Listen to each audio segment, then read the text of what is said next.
السلام عليكم ورحمة الله وبركاته. إن الحمد لله نحمده ونستعينه ونستغفره ونعوذ بالله من شرور أنفسنا ومن سيئات أعمالنا. من يهديه الله فلا مضل له ومن يضلله فلا هادي له، وأشهد أن لا إله إلا الله وحده لا شريك له، وأشهد أن محمدا صلى الله عليه وسلم عبده ورسوله. يا أيها الذين آمنوا اتقوا الله حق تقاته ولا تموتن إلا وأنتم مسلمون. يا أيها الناس اتقوا ربكم الذي خلقكم من نفس واحدة وخلق منها زوجها وبث منهما رجالا كثيرا ونساء، واتقوا الله الذي تساءلون به والأرحام إن الله كان عليكم رقيبا.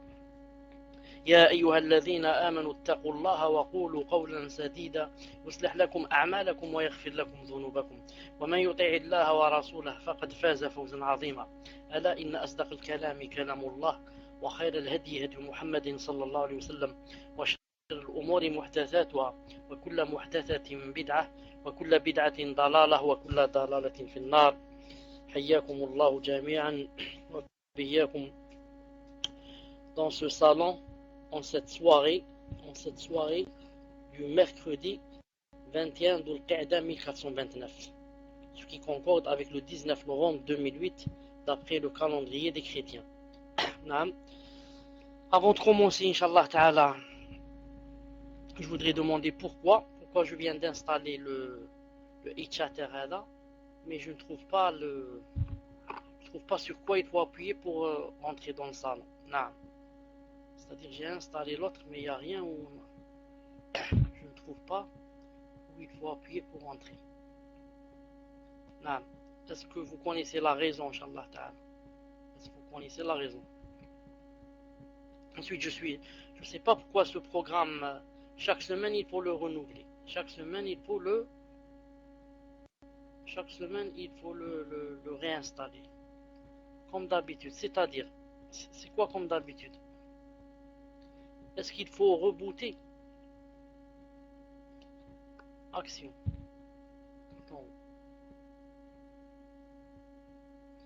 Non, j'ai pas le programme du tout. Non, j'ai pas le programme du tout. Il y a seulement, c'est écrit Bailux, c'est tout. C'est top. Bailux, c'est top.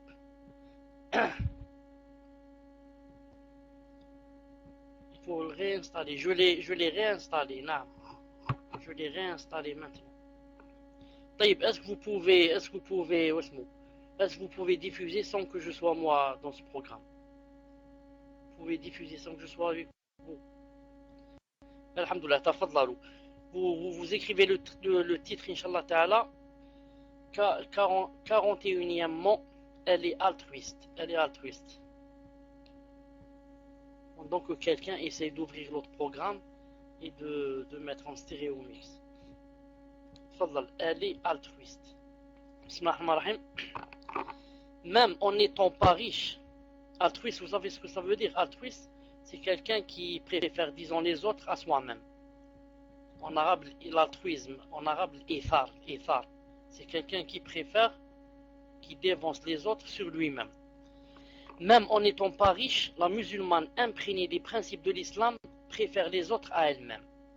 L'altruisme est un caractère noble qui doit distinguer toute croyante sincère, car il s'agit d'une qualité appréciée et recommandée par l'islam. Les Ansar, c'est-à-dire les Médinois, furent les pionniers en matière d'altruisme. En accueillant leurs frères émigrés qui sont venus de la Mecque et qui étaient dépourvus de tout, et en partageant avec eux tout ce qu'ils possédaient, quitte à s'en priver, afin de les sensibiliser à l'esprit de fraternité qu'ils éprouvaient envers eux, les Ansar firent preuve d'un altruisme exceptionnel qui mérita les éloges du Coran et qui fit d'eux un modèle que l'humanité tout entière devrait suivre à travers les temps. Allah Azza wa Jalla a dit: il appartient également à ceux qui avant eux se sont installés dans le pays et dans la foi, qui aiment ceux qui émigrent vers eux et ne ressentent dans leur cœur aucune envie pour ce que ces émigrés ont reçu. Ils vont jusqu'à les préférer à eux-mêmes, fussent-ils eux-mêmes dans le besoin. Et quiconque se prémunit contre sa propre avarice Ceux-là sont ceux qui réussissent. Coran 59, 9. Allah Ta'ala a dit والذين تبوأوا الدار والإيمان من قبلهم يحبون من هاجر إليهم ولا يجدون في صدورهم حاجة مما أوتوا ويؤثرون على أنفسهم ولو كان بهم خصاصة ومن يوق شح نفسه فأولئك هم المفلحون. Sourate Al-Hashr, ayat 9. Donc, vous voyez que les Ansar ont vraiment, qu'est-ce qu'ils ont fait? Ont vraiment préféré ceux qui ont émigré, ils les ont préférés sur eux-mêmes. Ils ont tout partagé avec eux. Il y avait même quelqu'un qui avait, je crois, 3 ou 4 femmes. Il a proposé à un autre compagnon, il lui a dit, choisis l'une de mes femmes qui te plaît et je vais la divorcer pour toi. Je vais la divorcer pour que tu te maries avec elle. Ils se sont tout partagés. Fi sabilillah azza wa jal. Ce comportement noble fut enseigné et recommandé par le prophète alayhi salatu salam. De par son attitude désintéressée, il a enraciné sallallahu alayhi wa sallam l'altruisme dans l'esprit et le comportement de ses compagnons. On rapporte à ce sujet que Sahl ibn Sa'd radiyallahu ta'ala anhu a dit: une femme apporta au messager d'Allah sallallahu alayhi wa sallam un châle tissé et lui dit: je l'ai tissé de mes propres mains pour t'en revêtir, spécialement pour toi, ya Rasulullah sallallahu alayhi wa sallam. Le prophète alayhi sallam, en ayant besoin, il le prit. Il sortit ensuite de chez lui, drapé du châle, comme l'on porte un panier. Alors quelqu'un lui dit: qu'il est beau ce châle, offre-le-moi pour m'en revêtir. Oui, répondit le prophète sallallahu alayhi wa sallam. Il s'assit d'abord et termina la rencontre, puis il revint chez lui, plia le châle et l'envoya à l'homme qui l'avait demandé. À ce dernier, certains dirent: tu n'as pas bien agi. Le prophète alayhi salam a porté le châle parce qu'il en avait besoin. Malgré cela, et sachant parfaitement qu'il ne refuse rien à personne, tu le lui as quand même demandé. Alors l'homme répondit: par Allah, je jure par Allah, je n'ai pas demandé le châle pour m'en revêtir, mais pour qu'il me serve de linceul. Alors Sahl ajoute: ce fut effectivement son linceul lorsqu'il mourut, parce qu'il a participé à sa mort. Il a dit: en effet, ce fut son linceul lorsqu'il mourut. Hadith rapporté par Bukhari. Voir Fath al-Bari, volume 3, page 143 et volume 4, page 318. Le messager d'Allah sallallahu alayhi wa sallam pratiquait l'altruisme et aimait voir ses compagnons le pratiquer. Il y voyait le fruit de ses enseignements concernant cette attitude noble. On rapporte à ce sujet qu'il a dit: quand ils sont à court de provisions dans une expédition militaire ou quand à Médine la nourriture destinée à leur famille est insuffisante, les Ash'ari réunissent toute la nourriture qu'ils possèdent dans un seul vêtement. Ils réunissent toute la nourriture qu'ils possèdent dans un seul vêtement, puis se la partagent à part égale en se servant du même pot.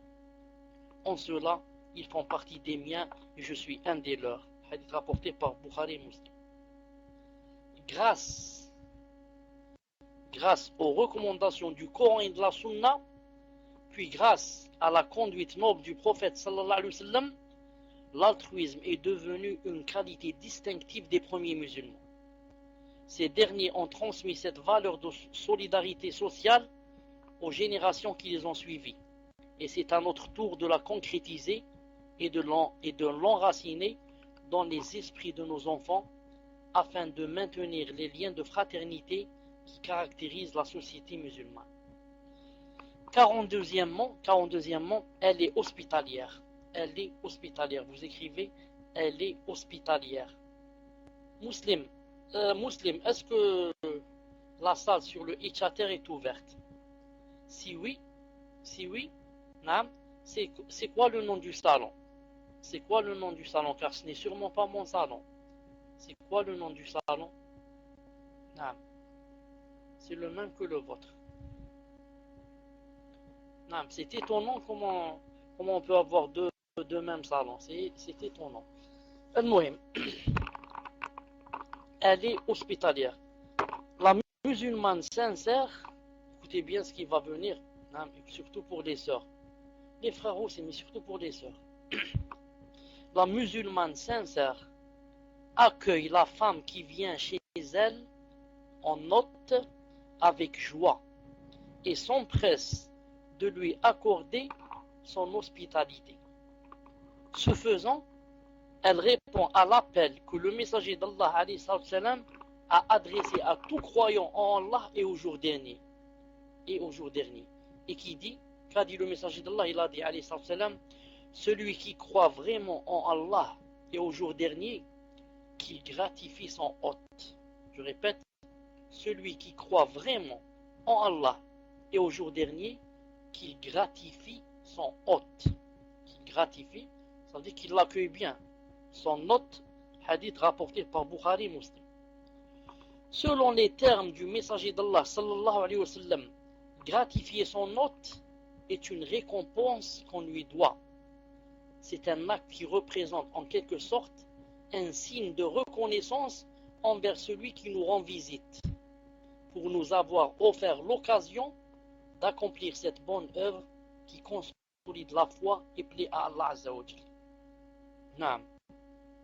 Le prophète sallallahu alayhi wa sallam a dit, celui qui croit vraiment en Allah et au jour dernier, qui gratifie son hôte en lui accordant sa récompense.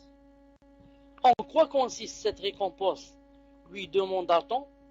Il répondit, alayhi salam, le gratifier durant un jour et une nuit. L'hospitalité est de 3 jours et tout ce qui est accordé au-delà est une aumône, hadith rapporté par Bukhari ou Muslim. Donc, quand il y a un invité qui vient, ce qui est obligatoire, c'est quoi? C'est un jour et une nuit. Non, c'est un jour et une nuit. C'est obligatoire. C'est-à-dire, si on ne le fait pas, on a un péché. Non, si on ne le fait pas, ni moi, ni mon voisin, ni l'autre, ni ne veut gratifier cet autre, ni l'inviter à dormir, à manger, etc. On a tous des péchés. Si quelqu'un le fait, alhamdoulilah, celui qui l'a fait a des récompenses et les autres n'ont pas de péché. C'est combien? Un jour et une nuit. Le deuxième jour, c'est conseillé. Non. Le troisième, c'est bien. Au-delà des 3 jours, c'est seulement une aumône. Si on veut, on le fait. Si on veut, on ne le fait pas. Gratifier ses hôtes est une œuvre convoitée par toute musulmane ayant une foi sincère en Allah et au jour dernier. Et ce, en raison de la rétribution qui lui est due et la bonne réputation dont elle jouit parmi les gens. C'est aussi une œuvre dont les normes et les modalités sont fixées par l'islam. Donc, conformément au hadith qu'on vient de lire, l'égard généreux dû aux visiteurs se limite à une nuit et un jour. Ensuite, l'hospitalité s'étend à 3 jours pour celui qui veut. Les jours suivants ne feront pas partie de l'hospitalité, mais seront considérés comme aumônes, dont la rétribution sera inscrite dans l'actif du croyant ou de la croyante. Conformément à l'islam, gratifier l'hôte visiteur n'est pas une faveur facultative, susceptible d'être soumise à l'humeur ou à l'appréciation personnelle, mais c'est plutôt un devoir qui incombe à tout musulman et à toute musulmane. À ce sujet, le messager d'Allah a dit: la nuit d'hospitalité due à l'hôte est un devoir qui incombe à tout musulman. Celui qui ne reçoit pas son hôte, le laissant devant sa porte jusqu'au matin, lui sera redevable. Celui-là aura le choix de réclamer son dû ou de se désister. C'est rapporté par Bukhari dans Adab Mufrad, volume 2, page 207. Quant à ceux qui ne supportent pas la visite des autres et leur ferment la porte au visage, ils sont bien dépourvus de la bonté et on ne peut espérer aucun bien de leur part. Imam Ahmed rapporte que le prophète a dit « Aucun bien ne réside en celui qui n'est pas hospitalier ». Douar al-Musnad, volume 4, page 155. Ces transmetteurs figurent parmi ceux admis par Bukhari et Muslim. Mieux, dans un autre hadith, le messager d'Allah sallallahu alayhi wa sallam autorise l'autre visiteur, l'invité, c'est-à-dire, à prendre ce qui lui revient de droit si on le lui refuse par pure avarice. Ainsi, Bukhari et Muslim rapportent que Uqba ibn Amir, radiallahu ta'ala anhu, dit au prophète sallallahu alayhi wa sallam, ô messager d'Allah, tu nous envoies en mission auprès des gens qui ne nous offrent pas l'hospitalité. Qu'en juges-tu donc? Il répondit sallallahu alayhi wa sallam, lorsque vous descendez chez des gens qui ordonnent de vous donner l'hospitalité, acceptez-la. S'ils ne le font pas, prenez-leur tout ce qui revient de droit à l'hôte. Si vous n'avez pas compris, pour que vous compreniez, il y a une chose que beaucoup de gens ne connaissent pas, c'est que l'hôte a droit, je dis bien a droit, ce n'est pas une faveur, à un jour et une nuit, comme je viens de le dire. Il a droit. Qu'est-ce que ça veut dire, il a droit? Ça veut dire que si on ne l'invite pas, qu'il reste comme ça, par exemple dans la rue, on a tous des péchés. Nous qui savons sa situation, qui savons que l'invité est là et que personne ne l'a invité. Comme je l'ai dit tout à l'heure. Celui qui l'invite, bien sûr, celui-là, il a des récompenses. Et les autres n'auront pas de péché parce qu'il a été invité par une autre personne. Maintenant, si quelqu'un vient en note et tout le monde le refuse, à part les péchés qu'on a, il va chez le juge au tribunal et il dépose plainte et il lui est permis en islam de prendre en revanche de la nuit qu'il n'a pas passé chez nous, par exemple l'argent qu'il a payé pour l'hôtel et pour le restaurant, etc.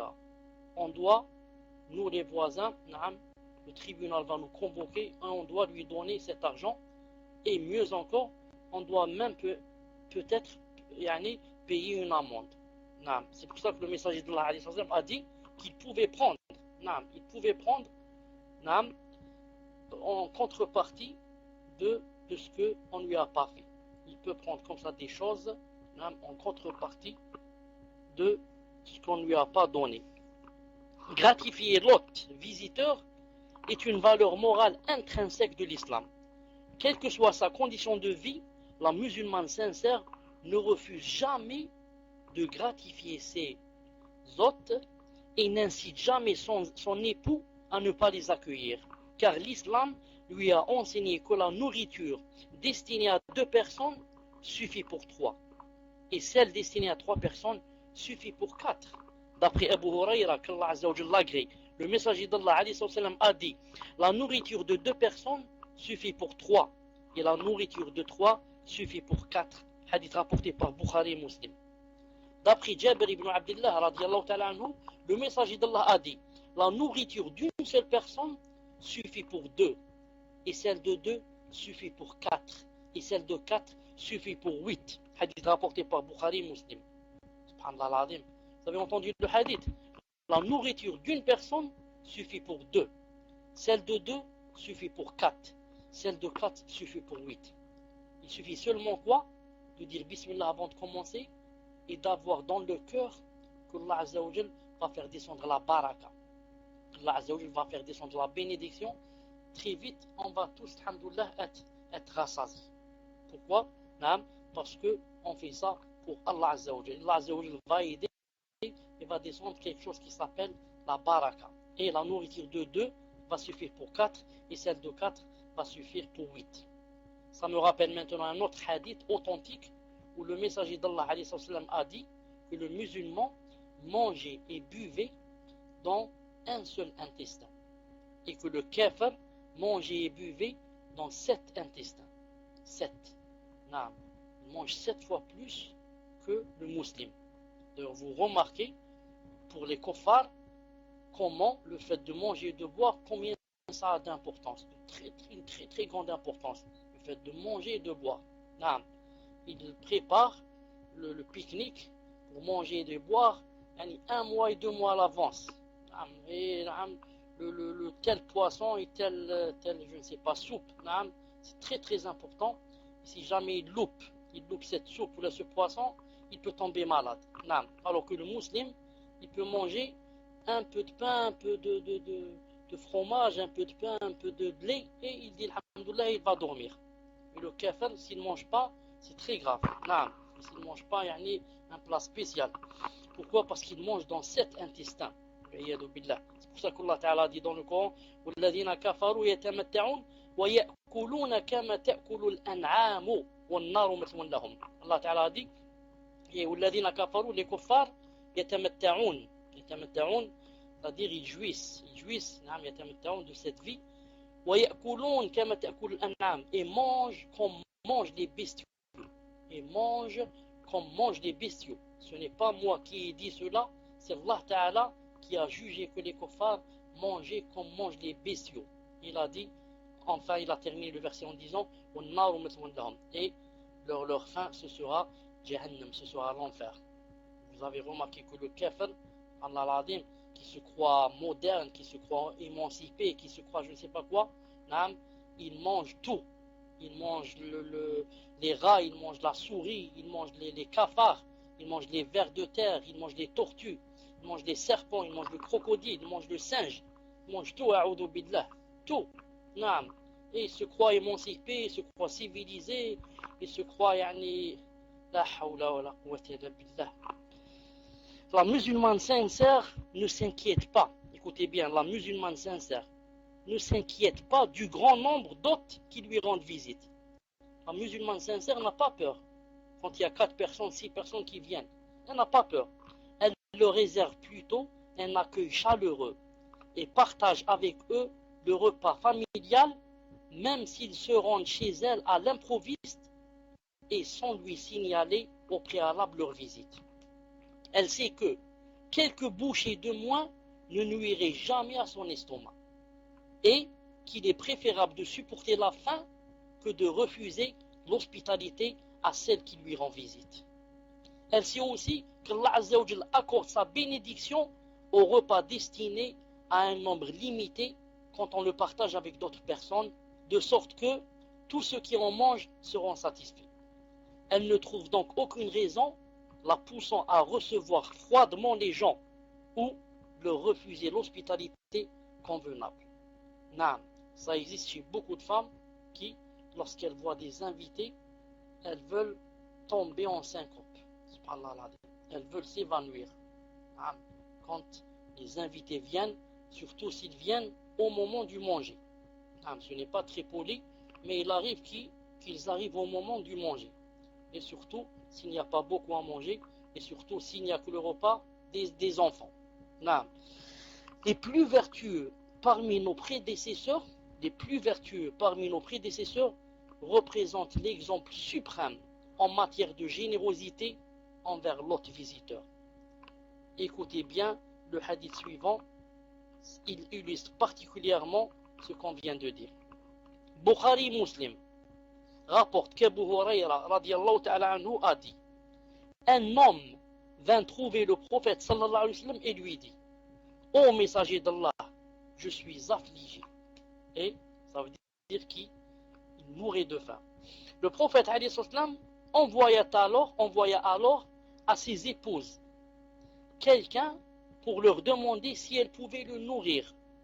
Mais elles répondirent: nous n'avons que de l'eau. S'il veut venir, marhaban bih. Mais la ghalb, il n'y a que de l'eau. On va lui servir de l'eau à boire. Il n'y a rien de caché. Ni dans le congélateur, ni dans le frigo, il n'y a rien à cacher. Ce n'est pas comme de nos jours. Quand il vient l'inviter, on lui donne peut-être le repas ou la chose qu'on allait manger, qu'on allait jeter. On ne lui donne pas, si on a caché un peu le poulet ou là, celui-là on le cache. On le laisse quand il part lui. Quand il part, on va le faire rôtir. Mais tant qu'il est là l'invité, on va lui donner du riz. Ou on va lui faire des lentilles. Et on va lui dire: Masha'Allah, les lentilles. Elles sont bonnes les lentilles, mashallah, ça fait longtemps qu'on ne les a pas mangées, mashallah. Naam. Et le poulet, on le cache jusqu'à ce qu'il parte. Qu'Allah Azza wa Jal enlève de nos cœurs l'avarice. Alors, qu'est-ce qu'elle répond dire? Naam. Elle répond dire, nous n'avons que de l'eau. C'est-à-dire, s'il y avait autre chose, marhaban bih. Mais on n'a que de l'eau. Alors, le messager d'Allah a dit, y a-t-il quelqu'un pour recevoir ou bien accorder l'hospitalité à cet homme? Moi, dit un homme des Ansar de Médine. Il emmena alors l'homme chez lui et dit à sa femme, sois hospitalière vis-à-vis de l'hôte du messager d'Allah. Attention, c'est l'hôte de qui? Du messager d'Allah. Sois hospitalière vis-à-vis de l'hôte du messager d'Allah. Mais je n'ai que de quoi préparer le repas des enfants, répliqua-t-elle. Naam, marhaban bih, mais attention, je n'ai que ce qui suffit aux enfants. Naam, prépare le repas. Il lui répondit, puis éteins la lampe et endors les enfants quand ils voudront manger. Alors c'est ce qu'elle fait. Il lui a dit, prépare le repas, ensuite endors les enfants, naam, et endors les enfants, et ensuite donne-nous à manger et je te dirai ce qui va se passer. Naam. Ce qu'elle fit, une fois le repas servi, ils firent semblant, elle et lui, de manger, puis passèrent la nuit le ventre vide. Naam. Ils se sont accordés, lui et elle, à faire dormir les enfants. Naam. À faire dormir les enfants. Ensuite, elle ramène le manger.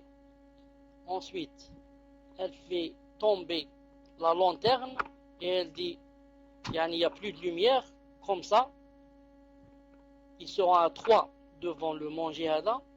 Elle et son mari feront semblant de manger comme ça dans l'obscurité, mais ne mangent rien et laissent seulement l'invité manger. Donc, ils ont quoi? Ils ont pas mangé eux et ils n'ont pas mangé leurs enfants. Juste pour faire manger qui? Pour faire manger l'invité d'Allah, l'invité du messager d'Allah, sallallahu alayhi wa sallam. Le lendemain, l'homme alla voir le messager d'Allah et le messager d'Allah alayhi wa sallam lui dit, qu'avez-vous fait hier? Allah Ta'ala a admiré votre comportement à l'égard de votre hôte. C'est d'ailleurs à ce sujet qu'Allah Azza wa Jal révéla le verset qui dit, ils vont jusqu'à les préférer à eux-mêmes. Ils vont jusqu'à les préférer à eux-mêmes, fussent-ils eux-mêmes dans le besoin. Et quiconque se prémunit contre son avarice, contre sa propre avarice, ceux-là sont ceux qui réussissent. Ceux-là sont ceux qui réussissent. Coran 59. Donc, qu'a dit Allah Azza wa Jal, ils vont jusqu'à les préférer à eux-mêmes, c'est-à-dire préférer les hôtes, fussent-ils eux-mêmes dans le besoin. Et ce couple-là était vraiment dans le besoin. Il n'y avait que de manger des enfants. Mais même les enfants, ils ont dit, ça ne fait rien. Les enfants ne vont pas manger à cause de qui? À cause de l'invité, surtout l'invité du messager d'Allah, sallallahu alayhi wa sallam. La musulmane doit donc être généreuse et hospitalière.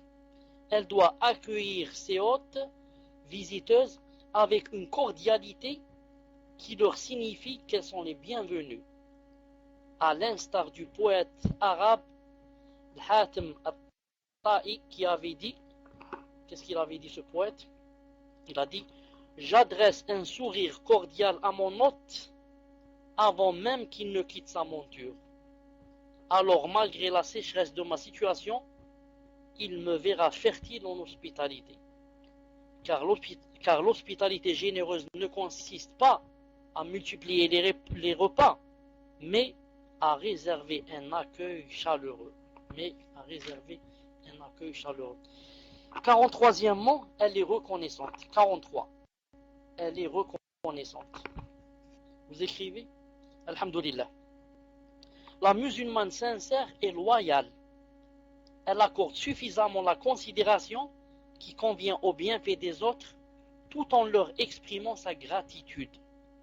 En adoptant cette attitude, elle applique fidèlement les recommandations du messager d'Allah sallallahu alayhi wa sallam qui dit, quiconque dit, écoutez ce que dit le messager d'Allah alayhi wa sallam, il a dit, quiconque dit qu'Allah te récompense en bien, à celui qui lui a fait une faveur, celui-là l'a pleinement remercié.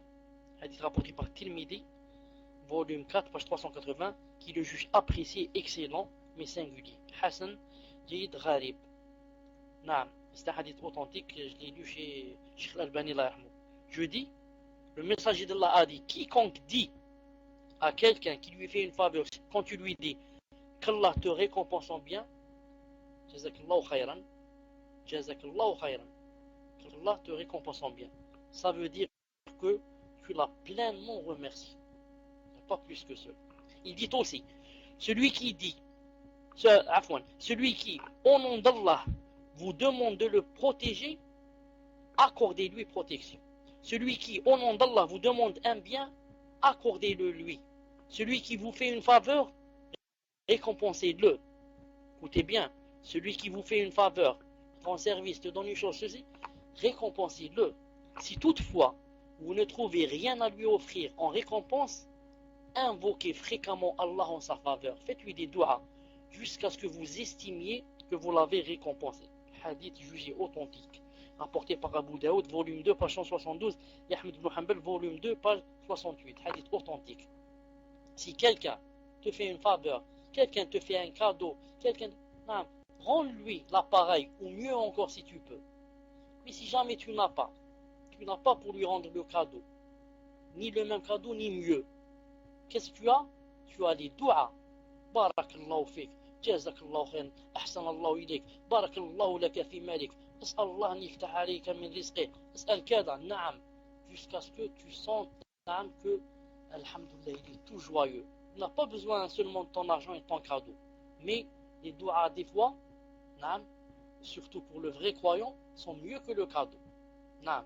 Un riche n'a pas besoin de ton cadeau, mais il a besoin de t'entendre la bonne parole, de t'entendre lui dire Barakallahu fik, Jazakallahu khayr, Ahsanallahu ilayk, As'Allah nifta alayk, et comme ça. Naam.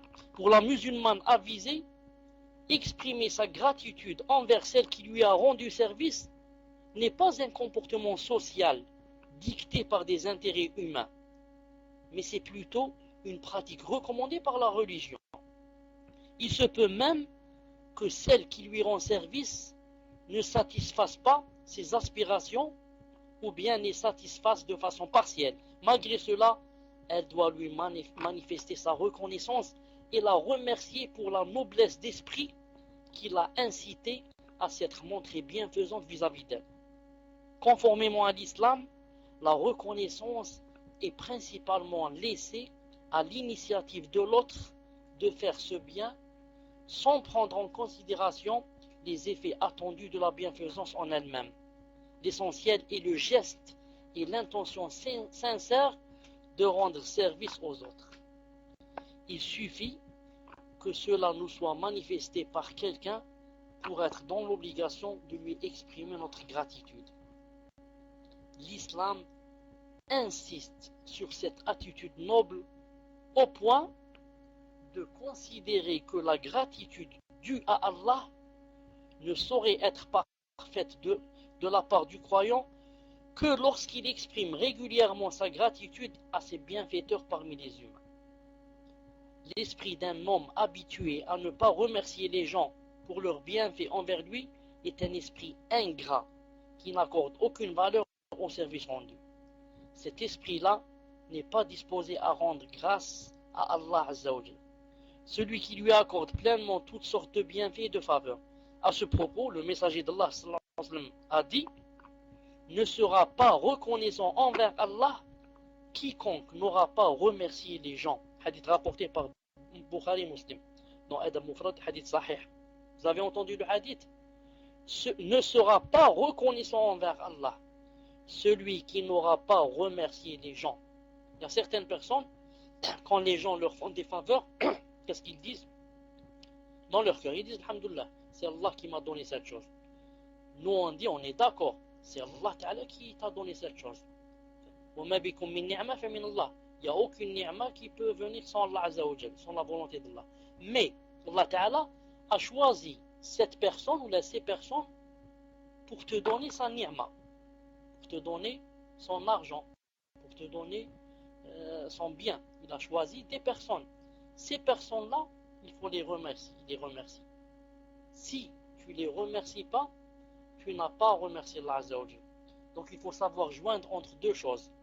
Savoir dans le cœur que ce bienfait vient d'abord d'Allah Azza wa Jal. Si Allah Ta'ala ne m'avait pas donné cette chose, jamais serait venu. Et deuxième des choses, remercier les gens qui ont été la cause, qui ont été sabab. Et les remercier, c'est en soi-même, c'est quoi? C'est une adoration. Car c'est le messager d'Allah Azza wa Jal qui te demande de les remercier. En dehors de ce fait, exprimer sa gratitude à ceux qui nous viennent en aide encourage les gens à être bienfaisants, comme il les incite aussi à être reconnaissants envers les autres. Serviabilité et reconnaissance, voilà deux attitudes que toute musulmane sincère doit observer dans ses relations sociales, car elles sont appréciées et encouragées par l'islam. Voilà, Inch'Allah Ta'ala, pour le dars d'aujourd'hui. Dans 5 minutes, Inch'Allah Ta'ala, il sera 22h.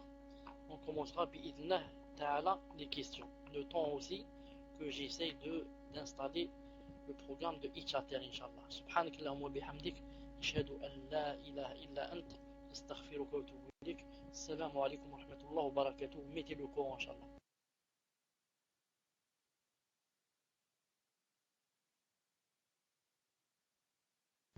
Assalamu alaikum wa rahmatullahi wa barakatuh. On commence bi'idhnah Azza wa Jal la série de questions-réponses en ce samedi. Bi'idhnah Azza wa Jal. Une seconde, Inch'Allah Ta'ala. En ce samedi, bi'idhnah Azza wa Jal. Afwan. En ce mercredi, bi'idhnah Azza wa Jal. 21 Dhul Qa'da 1429. C'est-à-dire le 19 novembre 2008, bi'idhnah Azza wa Jal. On commence directement pour Mouwahidin. Inch'Allah Ta'ala. Tafaddali. Et n'oubliez pas que 2 personnes par dans ce programme et une personne dans le Itchater, Inch'Allah Ta'ala. Tafaddali. Assalamu alaikum. Bismillah, hayakumullah, Cheikh. Est-ce que le fait de parler d'un secret, ou alors de parler du cas de frères ou de sœurs sans citer leur prénom rentre dans la médisance? Jazakallahu khair. Tfadal, Cheikh. Alaykoum salam wa rahmatullahi wa barakatuh. En principe, quand on ne cite pas les noms, ni les prénoms bien sûr, ça ne rentre pas dans la médisance. Mais il se peut qu'une chose se soit passée par exemple dans une petite ville et que tout le monde est au courant de cette chose. Maintenant, si on va parler même sans citer les prénoms, tout le monde sait qu'on parle de cette personne. Mais si c'est comme ça, par exemple dans une grande ville, ou là, parler en général et dire que, par exemple, il y a des gens qui font telle et telle chose sans citer les noms et les prénoms, ça ne rentre pas dans la médisance. Surtout si on parle dans le but, ce n'est pas de propager ce qui se passe, car on va affaiblir les gens. Mais c'est dans le but pour que les gens ne fassent pas cette chose. Elle dit même si c'est un secret. Justement, si c'est un secret qu'on ne doit pas divulguer, il vaut mieux ne pas le divulguer. Car si on le divulgue, même sans citer le nom, les gens risquent d'arriver à savoir c'est qui la personne. C'est un secret. Il vaut mieux ne pas le divulguer, car les gens risquent de connaître la personne, surtout les curieux. Il vaut mieux le garder, bi'idhnah Azza wa Jal, comme on l'a vu une fois dans le DAS. Et si on a une nasiha à faire, on l'a fait à la personne qui nous a dit le secret. Wallahu a'lam. Naam. Tfadal, Inch'Allah, suivant. Puis barakallah. Salamat 57. Salamu alaikum wa rahmatullah, Cheikh. Pouvez-vous expliquer ce verset? Nul empêchement, non plus de manger ensemble ou séparément. Surat An-Nur, verset 61. Car les Ikhwan prennent ce verset comme dalil de l'autorisation de la mixité. Tfadal Cheikh. Wa alaykoum salam wa rahmatullah wa barakatuh. Naam, je venais de lire le verset dans Sourate An-Nur. J'ai profité aussi de jeter un coup d'œil sur ce qu'a dit l'imam Sa'di rahimahullah sur le verset. Naam. Ce verset n'a rien à voir avec la mixité. Ce verset parle de l'aveugle et de celui qui par exemple est amputé, etc. Naam, que c'est permis de manger avec eux. Et ensuite il a dit que quand on est dans une maison, il est permis de manger en groupe, un repas familial, comme il est permis de manger seul. C'est pour montrer que en islam, il n'y a pas d'embarras. Il n'y a pas d'embarras. Si on veut manger à deux, on mange à deux. Si on veut manger en groupe, on mange en groupe. Si on veut manger seul, on mange seul. Et bien que tout le monde sait que manger à groupe, manger en groupe, c'est le meilleur. Manger en groupe, quand un plat, on s'entoure autour d'un plat, c'est mieux que de manger chacun dans son plat. On veut juste avant, ou chez vos amis. Naam, ou sadiqikum. Non, Allah Azza wa Jalla veut montrer que, quand il a dit sadiqikum, ce n'est pas obligé qu'on soit ensemble et qu'on mange. Mais il est dit que, quand on rentre chez un ami, c'est-à-dire on peut manger, même sans lui demander la permission. C'est-à-dire qu'il est permis, chez un ami, de manger. Si, par exemple, je suis dans le salon, il y a devant moi, par exemple, un plat, comment ça s'appelle, où il y a les fruits. Allah Ta'ala m'a permis de manger. Le fait que cette personne m'ait ouvert la porte et je suis chez elle, parce qu'il m'est permis par exemple de manger des choses qui sont à ma portée. Cela c'est permis d'après le verset. D'après le verset, Allah Azza wa Jalla m'a donné la permission. Mais ça ne veut pas dire que je serai en mixité ou je ne le serai pas. La mixité n'a rien à voir ici avec ce verset. Et la mixité, ça a quoi? Ça a le jugement, un autre jugement qui est cité dans d'autres textes. Naam. Inch'Allah, le prochain. Donc là on passe à Itchater Inch'Allah. C'est Salaf Overblog. Salam alaykoum, hayakallah. Question d'un frère. J'assiste à tous vos cours sur Paltalk depuis les débuts. Pouvons-nous dire que je fais partie de vos élèves? Barakallahu fik. Tfadal Cheikh. Wa alaykoum salam wa rahmatullah wa barakatuh. On a posé cette question à Cheikh bin Uthaymin, Allah yarhamou, et il a posé une question à cette personne qui a posé cette question. Il lui a posé une question. Quand l'autre a répondu, il a dit Naam, tu peux dire aux gens que tu es de mes élèves. Moi, je vais poser une question à cette personne. Je vais lui dire quelle est la différence entre la volonté juridique et la volonté universelle. J'attends, Inch'Allah Ta'ala, ta réponse. Quelle est la différence entre la volonté juridique et la volonté universelle? J'attends, Inch'Allah Ta'ala, ta réponse. Cheikh, il a dit que le frère n'était pas là. Il posait la question, c'est un frère qui a demandé s'il pouvait dire qu'il était votre élève, et ce frère n'est pas présent. Tfadal Cheikh. Naam, Inch'Allah Ta'ala, toute personne qui a assisté à tous les cours ou à la plupart des cours, naam, avec l'intention de vouloir apprendre le ilm shara'i, je la considère, Inch'Allah Ta'ala, comme mon élève, que ce soit un frère ou une soeur. Naam, je la considère comme mon élève. Tfadal, Inch'Allah, le suivant. Là, on passe à Ibrahim sur Paltalk, Inch'Allah. Assalamu alaikum wa rahmatullahi wa barakatuh. Bismillah wa salatu wa salam ala rasulillah. Hayakallah ya Cheikh. Est-il permis de faire des cours et rappels sous forme de questions-réponses ou en citant certains passages se basant sur le livre d'un savant tel que Usul Salata? Barakallahu fik, qu'Allah vous récompense. Amin. Tfadal Cheikh. Wa alaykoum salam wa rahmatullah wa barakatuh wa maghfiratuh.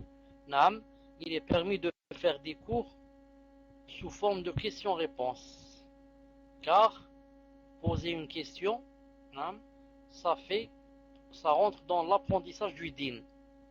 Le dalil, c'est que Jibril alayhi salam, quand il est venu au messager d'Allah sallallahu alayhi wa sallam, qu'est-ce qu'il lui a dit? C'est quoi l'islam? c'est quoi l'iman, c'est quoi l'ihsan, ça? Il a posé 3 questions. Et c'est bien sûr lui-même qui répondait. Et quand le messager, ou bien le messager d'Allah qui répondait, et quand il est parti, car a dit le messager d'Allah, il a dit, c'était Jibril, il est venu vous apprendre votre religion. Alors qu'en fait, Jibril n'a fait que poser des questions. De là, les savants ont pris que poser de bonnes questions, ça rentre dans l'apprentissage de la religion. Car Jibril n'a posé que 3 questions, et le messager d'Allah a dit, il est venu vous apprendre votre religion. Alors qu'il n'a fait que poser des questions. Donc, poser des questions, ça rentre, Inch'Allah Ta'ala, dans l'apprentissage des dînes, si les questions, bien sûr, sont bien choisies, et on connaît bien leurs réponses. Et citer aussi des passages, naam, citer des passages qui sont bénéfiques, naam, ça rentre aussi dans l'apprentissage. Comme a dit le message de Allah, Ballighu anni walau aya. Celui qui propage seulement un verset, il rentre dans l'apprentissage. Inch'Allah Ta'ala. Naam. Tfadal Inch'Allah le suivant. نعم سأمومية إن شاء الله. أم عبيد الله. نعم تفضل أخي ادخل المايك إن شاء الله. تفضل خير إن شاء الله. السلام عليكم ورحمة الله وبركاته. Je suis le frère de Ubaydillah. Hafizakum Allah jami'an. Cheikh, y a-t-il un hadith qui dit qu'il est interdit de faire un cadeau contre un service rendu? Avez-vous regardé le chapitre 49 de Kitab Tawhid de Mohammed ibn Abdul Wahhab, rahimahullah, et avez-vous un numéro de téléphone? Donc pour le numéro de téléphone, Cheikh il a dit qu'il ne l'avait pas encore, et que dès qu'il l'aurait, il nous le donnerait, Inch'Allah. Tfadal, Cheikh. Alaykoum salam wa rahmatullah wa barakatuh.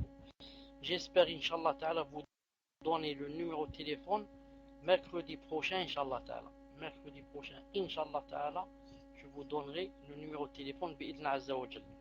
Ensuite, je suis pas revenu vers le chapitre 49 de Kitab Tawhid. Et je me rappelle pas pourquoi je dois revenir là-bas. Si vous pouvez me faire souvenir, pourquoi je dois revenir vers ce livre. Et pour le hadith, il y a un hadith authentique qui dit, ce n'est pas quand on vous rend service, mais exactement quand on vous fait une intercession. Le messager d'Allah sallallahu alayhi wa sallam a dit من شفع لأخيه شفاعة ثم أهداه عليها هدية فقبلها فقد آتى بابا عظيما من أبواب الربا. Hadith authentifié par Cheikh Al-Albani rahimahullah. Il a dit, quand quelqu'un vous fait une intercession, par exemple auprès d'une autre personne, ensuite vous allez lui faire un cadeau pour cette personne qui vous a fait l'intercession, il a dit, si jamais vous l'acceptez, vous êtes rentré dans une grande porte, des portes de l'usure, de la riba. Et Cheikh Al-Albani lui-même a raconté une anecdote. Il a dit une fois, il a dit, j'ai fait l'intercession à une personne auprès d'une autre personne, auprès d'un gouvernant ou d'un ministre ou là, parce que Cheikh Al-Albani était très connu. Il a dit, alors cette personne, qu'est-ce qu'elle a fait pour me remercier? Elle est allée acheter des gâteaux, etc. et est venue à la maison avec des gâteaux. Et Cheikh Al-Albani a dit, je ne mange pas de ce gâteau, je ne mange pas de ces gâteaux que tu viens d'acheter, car le hadith dit, et il lui a cité le hadith que je viens de vous citer maintenant. Naam. Tfadal Inch'Allah Ta'ala le prochain. Naam, donc là d'abord c'était sur e-chatter. Inch'Allah on va poser la question sur e-chatter. Et après on va revenir à vous, Oumeya. C'est pour pas qu'il y ait de décalage, Inch'Allah. Donc Sibel, sur e-chatter, c'est à vous, Inch'Allah. Sibel, est-ce que vous êtes là? Naam, posez la question, Inch'Allah. Est-ce qu'elle est prête, Inch'Allah, la question? Ah ouais, donc je l'ai en PV, Inch'Allah. Salam alaykoum, Cheikh. Je connais une sœur qui est possédée par des genoux. Allah yashafeha. Amin. Cette sœur faisait la prière depuis plusieurs années, mais depuis elle a beaucoup de mal. Lorsqu'elle veut prier, les genoux prennent le dessus sur elle et elle dit des insultes durant la prière. Elle abandonne donc parfois des prières. Elle essaie de faire des efforts dans l'apprentissage et la lecture du Coran, mais c'est surtout la prière qui lui pose des difficultés. Étant donné sa situation, donc sa maladie, est-elle dans le péché lorsqu'elle ne fait pas la prière? Tfadal Cheikh. Alaykoum salam wa rahmatullahi ta'ala. Alaykoum salam wa rahmatullahi wa barakatuh. Qu'Allah Ta'ala guérisse cette sœur. Qu'Allah Ta'ala guérisse cette sœur et tous les croyants et les croyantes. Naam. En fait, quand elle est dans un état inconscient, où elle ne sait pas ce qu'elle dit, et qu'elle risque d'insulter, etc., naam, elle ne peut pas faire la salade. C'est comme quelqu'un qui boit de l'alcool, il ne sait pas ce qu'il dit. Allah Ta'ala lui a interdit de faire la salade. Naam. Donc elle attend les moments où elle est quoi? Les moments où elle est dans sa pleine conscience. Elle est vraiment consciente. C'est là qu'elle fait la salade, quitte à regrouper les salades, quitte à faire salat al-dhuhr et al-asr, en les joignant quand elle sent que ce jour-là ça va pas. Elle les joint pour ne pas perdre la deuxième salade. Mais elle ne fait pas de salade quand elle ne sait pas ce qu'elle dit et qu'elle dit n'importe quoi. Je répète, elle attend qu'elle soit vraiment consciente et elle fait la salade. Si ce jour-là ça va pas du tout, alors elle joint entre des salades dans les moments où elle se sent bien, mais jamais il nous est permis de ne pas faire la salade du tout. Sauf dans le cas où elle est inconsciente et elle ne sait pas ce qui se passe. Non. Et je demande à Allah Azza wa Jalla encore une fois qu'il la guérisse. Donc, Cheikh, la personne a rajouté que le problème revenait à chaque prière. Tfadal Inch'Allah, Cheikh. Elle dit le problème revient à chaque prière. Si vraiment elle est inconsciente, comme j'ai dit tout à l'heure, et elle l'insulte, etc., elle attend jusqu'à ce que ce moment passe. Elle attend jusqu'à ce que ce moment passe. Sinon, dès qu'elle se sent bien, il y a sûrement une heure au moins par jour où elle se sent bien, où elle se sent normale, où elle veut manger. Là, elle profite pour faire la salade. Mais quand elle ne sait pas ce qu'elle dit n'importe quoi, elle n'est pas alors obligée de faire la salade. Jusqu'à ce qu'elle se sente bien et se sente guérie. Elle n'attend pas qu'elle guérisse d'ici un mois ou là, un an ou là, mais elle attend qu'elle soit consciente, c'est tout. Dès qu'elle se sent consciente, elle l'a fait. Allah Azza wa Jalla ne lui demande pas quelque chose qu'elle ne peut pas et qui la dépasse. Allah Azza wa Jalla a'lam.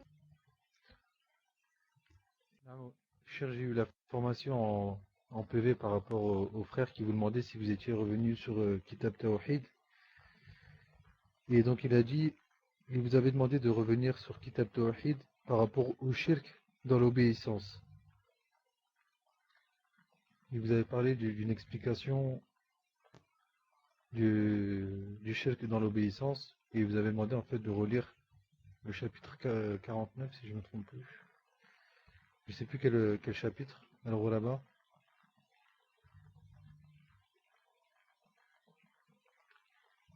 Chapitre 49. Non, mais c'est bien que si c'est chapitre 49, je vais remonter sur la discussion.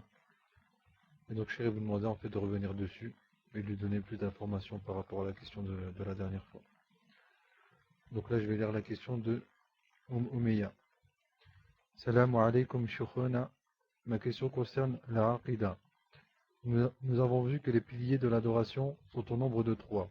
L'amour, la crainte et l'espoir. Nous avons vu aussi que ces 3 actions du cœur doivent être présentes dans le cœur du croyant, Inch'Allah.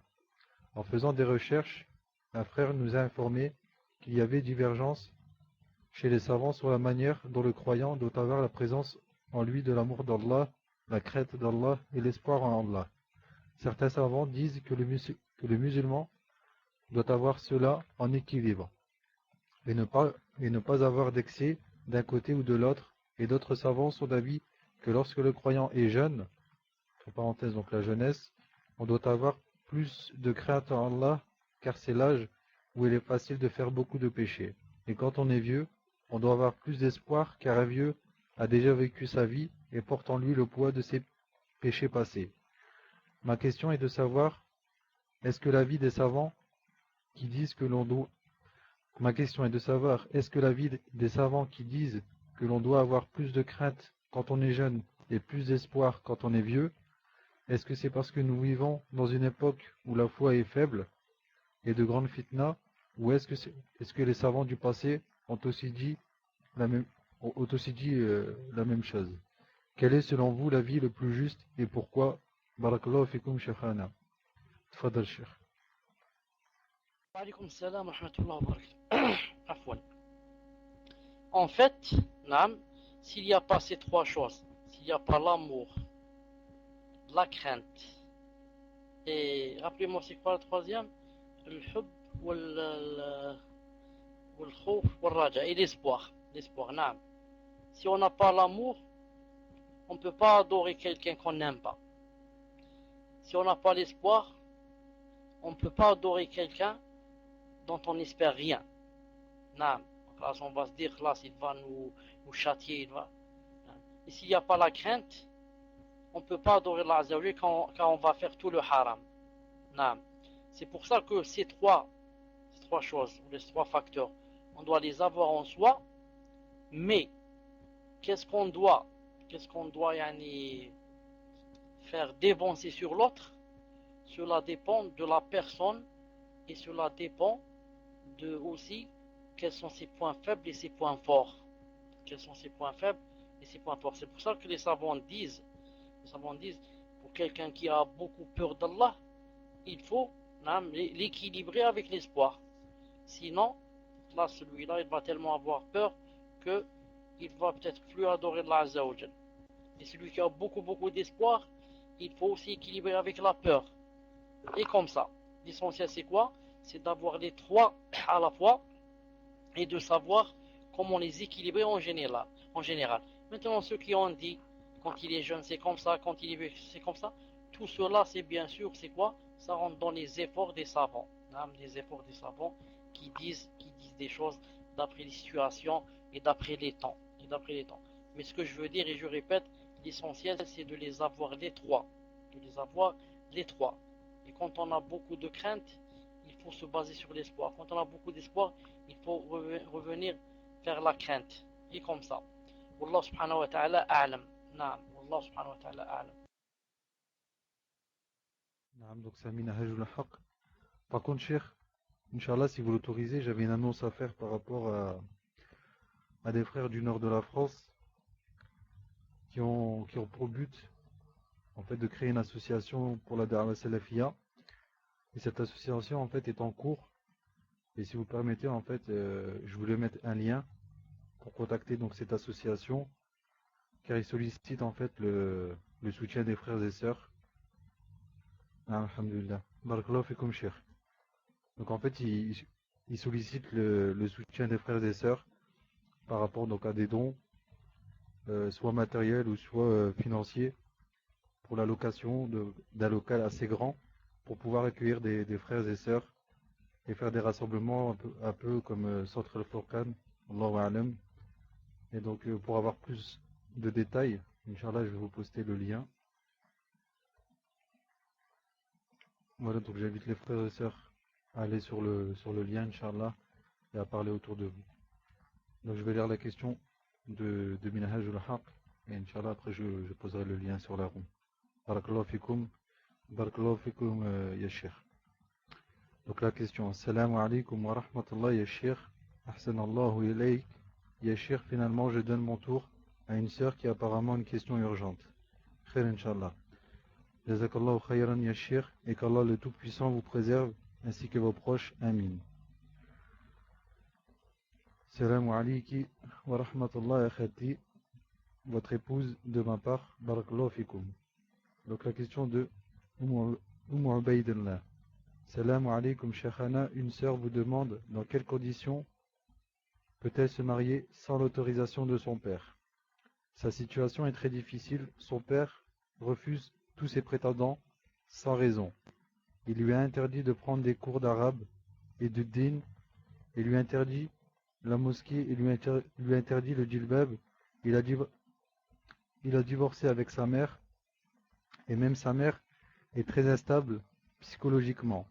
Elle l'a menacé de brûler sa maison si elle se mariait, cette sœur veut partir de chez elle et se marier avec le, avec le frère sans son père, car maintenant elle ne peut plus supporter la pression de son père, il l'empêche de pratiquer son dîn et il est dangereux pour elle. Sa foi est au plus bas, son père est très instable. Il y a quelques mois, cette sœur s'est retrouvée sans foyer, car son père l'avait renvoyée de chez lui et sa mère avait refusé de l'héberger. Elle est revenue chez lui pour avoir son consentement pour le mariage et elle a fait tout ce qu'elle pouvait pour l'avoir, mais maintenant, si elle ne se marie pas, elle n'aura aucune possibilité de respirer. Tfadal, Cheikh. Wa alaykoum salam wa rahmatullahi wa barakatuh. Euh, pour le salam de mon épouse, je te dis alayki wa alayha salam. Elle te répond, elle aussi, tu passes le salam, Inch'Allah ta'ala. Naam, en fait, cette question, ou ce cas, est beaucoup plus familial que religieux. C'est-à-dire que la réponse en islam est connue. Mais comment on va faire familialement? Ça, c'est difficile. La réponse en islam, c'est que le père n'a pas le droit de refuser à sa fille de la marier. Surtout si celui qui se présente remplit toutes les conditions. C'est pour ça qu'en islam, elle va chez le juge et le juge lui enlève à qui? Enlève au père la tutelle et il va la donner à une autre personne de la famille. Mais maintenant, où est l'islam, où est le pays musulman, où est le tribunal musulman, et comme ça. C'est pour ça que Cheikh Ibn Uthaymin a dit, ceux qui ont assisté à ce cours le savent, il a dit, ça ferait vraiment plaisir que vienne le jour où la femme irait au tribunal musulman pour déposer la plainte contre son père qui ne veut pas la marier avec celui qui remplit les conditions. Il a dit, et comme ça, elle ouvrira la porte à toutes les femmes qui sont, et toutes les sœurs et toutes les filles qui sont menacées par leur père. Il a dit comme ça, tous les pères auront peur et seront obligés de marier leur fille avec le prétendant qui correspond. Quant à cette personne, je viens de dire, elle doit donc se marier sans son père. Elle peut se marier sans son père, mais avec un autre tuteur. C'est-à-dire que la tutelle passe du père, comme vous savez, vous connaissez des 8 personnes, elle passe du père à qui? Au grand-père. Ensuite, s'il n'y a pas le grand-père, elle passe au fils. Ensuite, elle passe au frère. Comme on l'a vu, lorsque on a fait ça plusieurs fois. On a montré comment ça passe. C'est pour ça qu'elle doit demander à quelqu'un de sa famille qui a droit à la tutelle de la marier. Elle doit demander à quelqu'un de la famille qui a droit à la tutelle de la marier. Et non pas, elle se marie comme ça, sans son tuteur. Lui est interdit. Aucun de ses hommes et elle n'a aucun autre mahram vivant. Est-ce que ses parents sont des musulmans ou des kuffars? Ses parents sont des musulmans ou des kuffars? Naam. Si elle peut être mariée par un office comme par exemple avec les musulmans, c'est comment qui s'appelle avec le centre culturel des musulmans ou là par un imam ou là, et il veut la marier, voilà, s'il veut la marier, elle peut se marier bi'idhnillah azza wa jal. Elle peut se marier bi'idhnillah azza wa jal. Il est interdit en islam d'empêcher une femme de se marier. Elle essaye d'abord de voir le tuteur dans sa famille. Si elle ne trouve pas, elle voit quelqu'un, comme j'ai dit, d'officiel bi'idhnillah azza wa jal. Donc là, on passe à Itchater. Salafia, Inch'Allah, ça vous. Salamu alaykum wa rahmatullah. Une ourte demande, est-il possible d'acheter un seul mouton pour deux foyers différents, Salafia, Inch'Allah? Ou c'est pour deux familles vivant sous le même toit? C'est-à-dire, par exemple, le père et la mère avec leur fils qui est marié à leur belle-fille. Non, deux familles différentes. Donc, est-il possible d'acheter un mouton pour deux familles différentes pour l'Aïd. Barakallahu fikum wa hayyakumullah. Tfadal Cheikh. Alaykoum salam wa rahmatullah wa barakatuh. Deux familles différentes qui ne vivent pas sous le même toit, ce n'est pas possible. Car il n'est pas possible de cotiser à 2 ou à 3 ou à 4 pour acheter un mouton. Ça, c'est possible pour, par exemple, la vache, le bœuf, ils cotisent à 7. Mais le mouton, chacun doit acheter son propre mouton. Sauf une exception, si les 2 ou 3 familles vivent sous le même toit. Comme le père et les enfants, ou là le père et ses enfants, s'ils vivent sous le même toit, il aurait permis, comme faisaient ça les salafs, de sacrifier un seul mouton, bidna azawajal, à condition, comme je répète, qu'ils vivent sous le même toit. Naam. Tfadal, Inch'Allah. Donc c'est à Hillel 1406. Salam alaykum. Quand le prophète, alayhi salatu wa salam, a fait l'ascension et qu'on lui a demandé s'il a vu Allah, il a répondu qu'il a vu une lumière. Dans un hadith, le prophète, alayhi salatu wa salam, a dit que Allah a un voile qui est de la lumière. Et s'il enlève ce voile, sa vision brûlera toute sa création. Allah le Tout-Puissant est une puissante lumière. Tfadal Cheikh. Alaykoum salam wa rahmatullah wa barakatuh. En fait, le messager d'Allah sallallahu alayhi wa sallam, lorsqu'il a fait l'ascension et qu'on lui a demandé s'il avait vu Allah, il avait dit au moins 2 choses. Dans la première, il a dit Nour, anna ara. Dans un autre hadith, il a dit Ra'itu Nouran. Ibn Taymiyyah cité, il a dit aussi Ra'itu Naran. Dans un autre hadith, celui qui est cité ici, Hijabuhu Nour. لو كشفه لا أحرقت سبحة وجهه ما وسعه ou quelque chose comme ça. طيب, ce qu'il faudrait savoir, c'est que Nour n'est pas un des noms d'Allah Azza wa Jal, un des bons noms. C'est pour ça qu'il est faux de dire Abd al-Nour, comme beaucoup font appeler leurs enfants Abd al-Nour. Le plus juste, c'est que Nour, c'est un attribut d'Allah Azza wa Jal. Mais malgré cela, Ibn al-Qayyim a dit que c'était l'un de ses noms, mais je dis le plus juste que c'est un attribut, c'est pas un nom. Naam. C'est pour ça que quand le verset dit Allahu nuru samawati wal ard, ça veut dire Munawwir samawati wal ard, ça veut dire c'est Allah qui illumine les cieux et la terre. C'est pour ça que le soleil, la lune, tout ce qu'on voit comme nour, comme lumière, naam, ça vient d'Allah Azza wa Jal. Ça vient d'Allah Azza wa Jal. C'est pour ça que c'est lui qui illumine. C'est pour ça que au paradis, personne ne pourra voir Allah Ta'ala si jamais Allah ne va pas le créer dans une forme qui va lui permettre.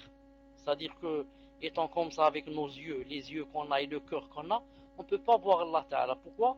Parce que le soleil, qui lui-même est illuminé par Allah Azza wa Jal, on ne peut pas le voir. Est-ce que quelqu'un peut voir le soleil en le fixant 5 minutes? Il ne peut pas, il va avoir les larmes dans les yeux. Ses yeux vont lui faire mal. Ça, s'il voit seulement le soleil qui est illuminé par Allah. Qu'en est-il de Allah Azza wa Jal lui-même qui illumine? C'est pour ça que Allah Azza wa Jal va nous donner des forces spéciales pour pouvoir voir Allah le jour de la résurrection. Demande Allah subhanahu wa ta'ala qu'il ne nous prive pas de sa vision le jour de la résurrection au paradis bi'idna azza wa jal. Naam. Tfadlan inshallah à suivre. Naam, ça Abu Abdelaziz. Est-ce que tu es là, akhi, inshallah? Salam alaykum ya Sheikh, qu'Allah vous préserve. Amin. Si une personne meurt en pleine mer ou en accident d'avion, etc., et que son corps, on ne le retrouve pas, comment se passera l'interrogatoire par Munkil wa Nakir? Cheikh, c'est pas pour entrer dans la science du comment, mais c'est pour savoir répondre à cette question. Barakallahu fikum wa jazakallahu khair. Tfadal Cheikh. Wa alaykum salam wa rahmatullah wa barakatuh. Avant de répondre à cette question, inshallah ta'ala, j'avertis les frères et les sœurs, je les mets en garde contre les Habesh, la secte la plus égarée de nos jours. Naam. Et naam, comme maintenant je viens de jeter un coup d'œil sur les salons, il y a un salon qui s'appelle la croyance des musulmans. La croyance des musulmans. C'est une secte, c'est un salon des Habesh. Il faut bien prendre garde et non seulement prendre garde, mais aussi faudrait mettre en garde des gens que vous connaissez. Naam, pour que vous ayez des récompenses en les aidant à ce qu'ils ne tombent pas dans l'innovation et le shirk. L'innovation dans la aqidah et le shirk dans la croyance. Naam. Et vous aurez des ajr pour avoir prescrit le bien et proscrit le mal et l'innovation. Taïb, on revient à la question. La réponse, Inch'Allah Ta'ala, comme disent les ulama, qu'est-ce qu'ils disent? Toute personne qui meurt, hein, soit mangée par un lion, ou bien déchiquetée, par exemple dans un accident d'avion, ou bien yani, dans la mer, mangée par un requin, c'est à partir du moment où elle meurt, hein, l'endroit où elle meurt, cet endroit devient sa tombe. Cet endroit où elle meurt, dans le ventre du crocodile, dans le ventre du requin, quand elle est en l'air comme ça déchiquetée, elle vient de mourir classe, c'est dans cet endroit que Allah Ta'ala va quoi? Va lui envoyer des anges pour lui demander les 3 questions. Les savants ont dit sauf si cette personne, par exemple, on l'a fait ressortir, on l'a fait sortir du ventre par exemple du lion et on l'a pas encore enterré. Les savants ont dit, vous pouvez lire ça dans le livre de Cheikh Ibn Uthaymin, Allah yarhamou l'Aqida al-Wasitiyya aussi, que Sharh l'Aqida al-Wasitiyya, il dit que les anges ne vont pas poser les 3 questions à cette personne tant qu'elle n'a pas été enterrée, mais si elle va être enterrée dans 1 ou 2 jours.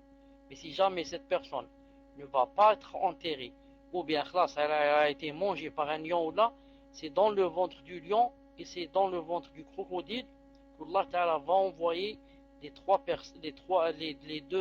deux anges pour poser leurs 3 questions. Voilà, Inch'Allah Ta'ala, la réponse des savants. Naam. Fadlan, Inch'Allah, le suivant. Donc là on passe à Itchater.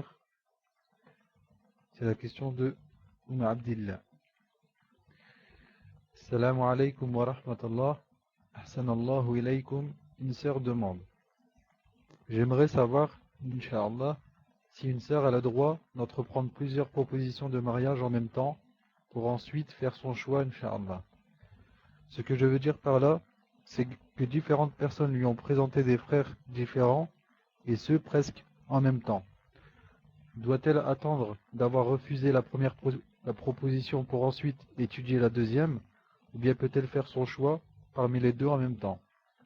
Je demande cela car un frère, Muhajir, m'a fait une proposition de mariage, pas de muqabala ni de demande auprès du tuteur, mais étant donné le nombre d'intermédiaires et le fait qu'il se trouve dans un autre pays, cela met beaucoup de temps, donc jusque-là, pas de réponse depuis 2 semaines. Dois-je patienter ou puis-je passer à autre chose? Inch'Allah. Jazakumullahu khayran. Tfadal, Cheikh. Karim, est-ce que tu peux relire la question? Tfadal, لو سمحت. Donc je relis, Inch'Allah. Assalamu alaikum wa rahmatullah. Ahsanallahu ilaykum. Une sœur demande. J'aimerais savoir, Inch'Allah, si une sœur a le droit d'entreprendre plusieurs propositions de mariage en même temps pour ensuite faire son choix. Ce que je veux dire par là, c'est que différentes personnes lui ont présenté des frères différents et ce, presque en même temps. Doit-elle attendre d'avoir refusé la première proposition pour ensuite étudier la deuxième, ou bien peut-elle faire son choix parmi les deux? Je demande cela car un frère, donc résident à l'étranger, m'a fait une proposition de mariage, entre parenthèses pas de muqabala, ni de demande auprès du tuteur, mais étant donné le nombre d'intermédiaires et le fait qu'il se trouve dans un autre pays. Cela met beaucoup de temps.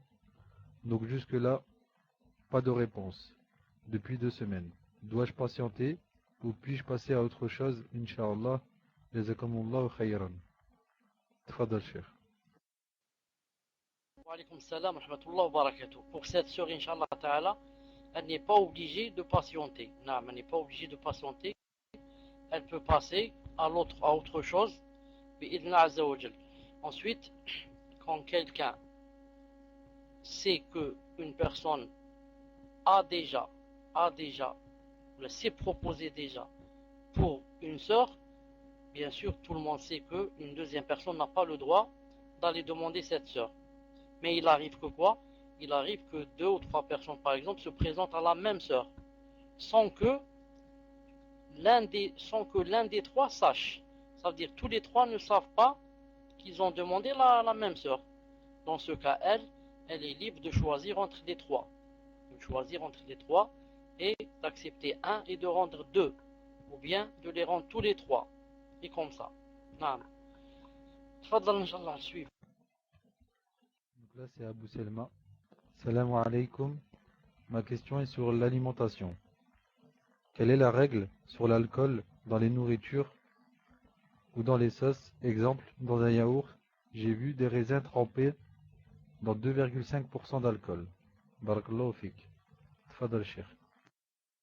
La règle, wa alaykum salam, rahmatullah wa barakatuh. La règle, c'est comme l'ont cité le comité de fatwa permanent de l'Arabie Saoudite, Allah Azza wa Jalla les aide, ils ont dit que, en ce qui concerne l'alcool, on doit voir, en ce qui concerne les aliments et l'alcool, on voit si cette dose, cette petite dose, si jamais il y en avait assez, est-ce que ça saoulerait par exemple, ça enivre? Ils disent si oui, dans ce cas, on n'a pas le droit de prendre cette petite dose. On n'a pas le droit de manger cette chose où il y a cette petite dose. Pourquoi? Parce que si on mettait plus, ça va quoi? Ça va nous saouler, ça va nous rendre sous. Donc, ma askara katiru faqalilu haram. Ce qui enivre, s'il y a beaucoup, maintenant s'il y en a peu, ça devient interdit. Naam. Wallah Azza wa Jal a'lam. Tfadal. Donc c'est à Oumou Sulayman. Oumou Sulayman, est-ce que vous êtes là, Inch'Allah? Naam, donc posez votre question. J'en profite pour repasser le message de l'association du Nord pour la Da'wa Salafia.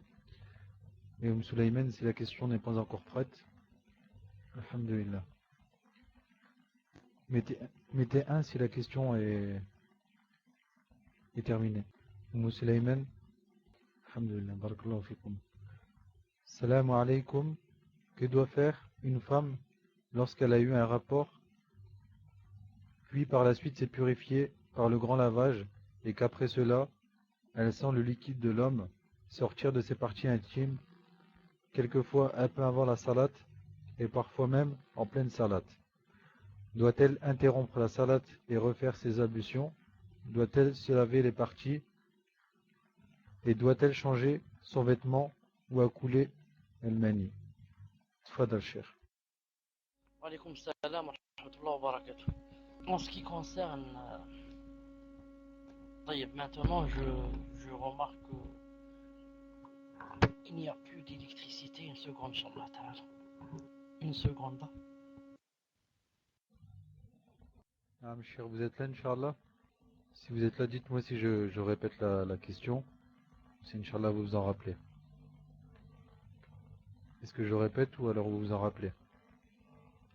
Ah, Inch'Allah. Assalamu alaykoum. Que doit faire une femme lorsqu'elle a eu un rapport, puis par la suite s'est purifiée par le grand lavage, et qu'après cela, elle sent le liquide de l'homme sortir de ses parties intimes, quelquefois un peu avant salate, et parfois même en pleine salate? Doit-elle interrompre la salate et faire ses ablutions? Doit-elle se laver les parties? Et doit-elle changer son vêtement ou accouler ce liquide? Tfadal, Cheikh. Alaykoum salam wa rahmatullah wa barakatuh. Avant d'oublier, Inch'Allah Ta'ala, je demande à l'Ouraba de m'attendre 5 minutes après le cours. Ensuite, pour les cours d'arabe, Inch'Allah Ta'ala, la semaine prochaine, j'aurai le livre. Je suis en train d'attendre un livre. Un livre que quelqu'un m'avait promis de me le rapporter ces jours-ci. C'est pour ça que j'ai un peu tardé. Mais j'ai vu ce frère il y a 2 jours. Il m'a dit que incessamment, très bientôt, il va me donner ce livre, Inch'Allah Ta'ala. Pour la réponse, Inch'Allah Ta'ala, à la question, il faudrait que vous sachiez que le mani, qu'on appelle le mani, le liquide de l'homme, n'est pas souillé, n'est pas de la souillure. C'est l'avis le plus juste des savants, même s'il y a une divergence. Et l'avis le plus juste, c'est qu'il n'est pas souillé, car sinon, on serait donc créé de la souillure. Alhamdoulilah, nous, on a été créé de quelque chose de quoi? De pur, bi'idna azawajal. Et il y a beaucoup de dalils, bien sûr, c'est pas le moment de les citer. Donc, ce liquide, en sortant de la femme,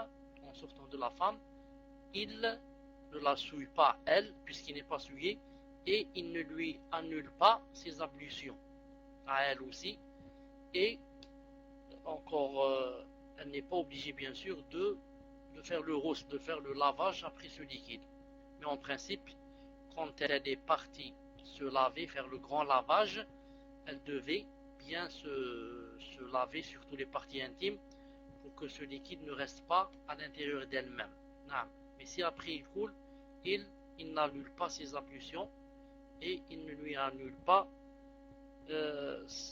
l'ablution qu'elle vient de faire, ni le lavage. Maintenant, si elle veut laver le vêtement, ses vêtements intérieurs, ça rentre dans ce qu'on appelle, comment on dit ça, dans la propreté, c'est tout. Ça rentre dans la propreté, le fait de ne pas avoir, par exemple, ce liquide sur les vêtements internes, et le laver à cause de cette chose, ça rentre dans la propreté. C'est à peu près comme la morve. Quand on a de la morve, donc par exemple les vêtements internes ou sur nos vêtements, ce n'est pas interdit de faire la salade avec, car c'est pur, mais c'est un peu sale, ça fait sale. En ce sens, il faut le laver bi'idhna azza wa jal. Wallah azza wa jal a'lam. Tfaddal Inch'Allah le suivant. Et je vous rappelle, cher, Inch'Allah, qu'il est 23h07. Donc là, on va passer à... C'est à qui le Ghuraba? C'est à iChatter ou toujours sur Paltalk? Inch'Allah. C'est sur Paltalk, akhi. C'est à Mohamed. Et Inch'Allah, c'est la dernière question pour ce soir. Mohamed, est-ce que vous êtes là? Posez votre question, Inch'Allah. Salam alaikum wa rahmatullahi wa barakatuh. Notre hijra est prévue bientôt, Inch'Allah. Et nous aimerions faire une kafala à une orpheline, Mania, et de l'éduquer comme j'éduque mes enfants. De la chérir du maximum. Moi aussi, ai-je le droit de la gronder si elle fait trop de bêtises comme je gronde mes enfants? Ou est-ce que je dois la laisser faire ce qu'elle veut, car on dit qu'il ne faut pas faire pleurer un orphelin? La question est terminée, Mohamed? Tapez 1, Inch'Allah. Barakallahu fikum. Tfadal, Cheikh.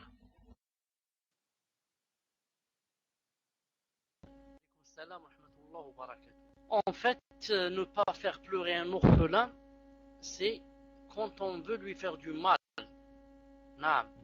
Mais le gronder pour son bien, ça rentre dans son bien et ça ne rentre pas dans faire pleurer un orphelin. C'est pour cela que si on va éduquer un orphelin, on doit le gronder là où il faut le gronder.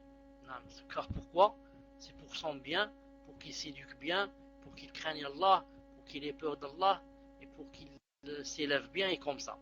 Mais quand on le fait pleurer en lui volant son argent, ou là en insultant son père et sa mère, ou là en insultant lui, tout ça, ça rentre bien sûr dans les péchés, il ne faut pas le faire pleurer.